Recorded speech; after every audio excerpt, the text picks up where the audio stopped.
Hello and welcome back to another Jet2 Guy video. So today I'm reviewing Orbx TrueEarth South, England South, and what its benefits are, what's maybe some of the drawbacks, and how it affects FPS. So in the top left hand corner I've got my FPS up and my GPU temperature, my CPU temperature, RAM usage, VRAM usage, and the clocks for the GPU and CPU.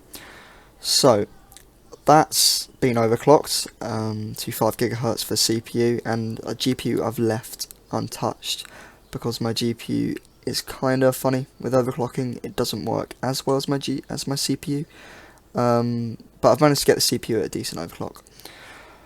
So we're departing out of Shoreham now, and this is not TrueEarth yet. This is Shoreham scenery. In the distance there you can see TrueEarth. Just that grey stuff there, that is TrueEarth behind these trees. So that's not as clear as a minute as it hasn't rendered in, but when we get further out you'll be able to clearly see TrueEarth. It's very different product from their Orbx England, Orbx OpenLC and vectors. It uses photoreal and thousands of unique textures and high resolution buildings, which truly creates a stunning VFR and IFR experience with the right settings. So I'm currently in the Bonanza, so it's a fairly light aircraft in terms of performance hit, but I will switch over to the 777 to show you what kind of performance we're getting at, let's say, Heathrow with heavy rain. So it's clear skies here. This is kind of the optimal FPS, high FPS conditions, but I'll really put it under test to show you what the honest results are. So I'll show you my settings in a minute. I just want to show you what TrueEarth actually looks like and point out some of the key features. So if I switch to an outside view here and move to the right, we can see TrueEarth. So it's stunning. You can see actually England looks like England, and you can now fly VFR. So that's TrueEarth. What it is, it's literally just photoreal, optimized very well, and I've flown over this area before, and this is exactly what it looks like. There's even the gliding club in the distance, and FPS is holding up nice and smooth. Okay, so I'll show you my settings and then I'll pop into the 777. Okay, so in the display menu here, I haven't really changed anything. I've left everything the same as my settings video of how to get smooth FPS. So I've got 8x MSAA, high resolution textures, VSync on with triple buffering, and FXAA2 off. Now the main thing you need to change is in world.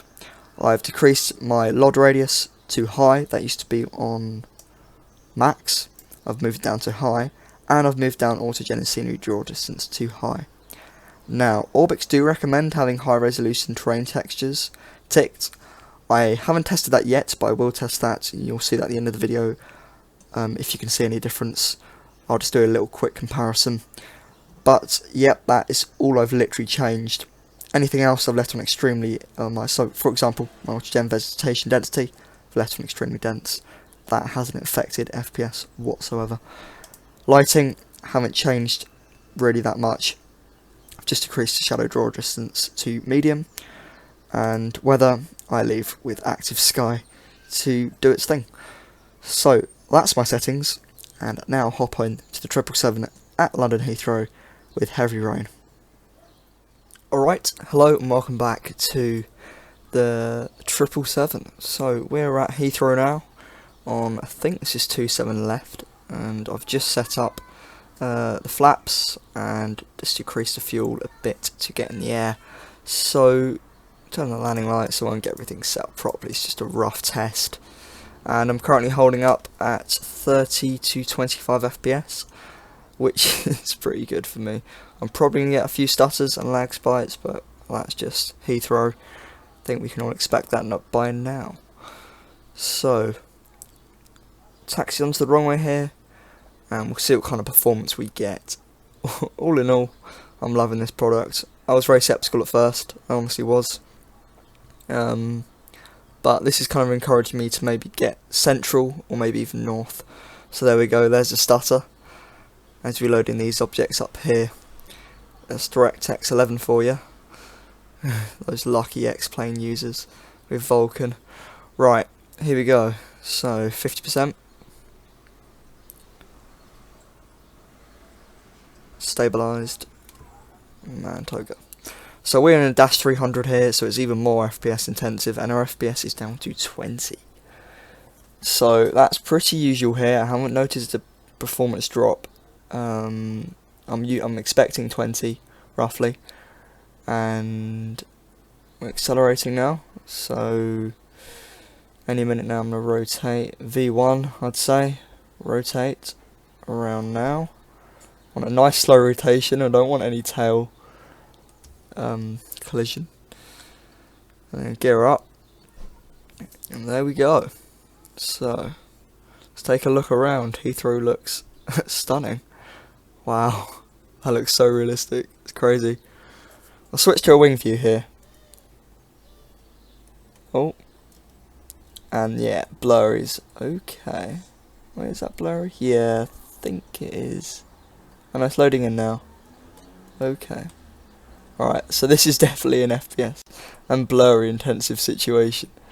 There you go, another stutter. Right. So that was it basically. We're into cloud now, so there's no scenery to look at.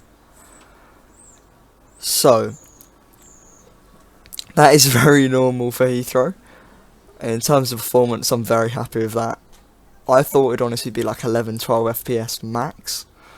So that's very surprising for me. Very, very surprising. If I switch now to clear skies, let's see what kind of weather we get. So it's clear skies. Not weather, FPS. So FPS is around the same, so it's not really FPS intensive. FPS is not really dependent on the weather, I'd say. And if we take a look out here at London, wow, it looks like London. That is amazing. It's absolutely amazing. Right, so that's my short little review of TrueEarth. I'd highly, highly recommend it, even on what I would consider a medium wear PC like mine, a mediocre. Maybe not for low end, but I'm definitely using 10 gigabytes of RAM at the minute, and pushing my VRAM up to 5 gigabits. So I would possibly consider upgrading to an RTX 2060 Super with 8 gigabits, but that's a future matter. So, thanks for watching this short Jet2Go video. I'll quickly have the comparison at the end. I won't be talking through it, of just high resolution textures versus non-high resolution. High resolution. That will be again in the Bonanza, just to get a low level look at any differences. So, thanks for watching. Like and subscribe, and I'll see you in another video. Goodbye.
is what makes me whole. Dancing is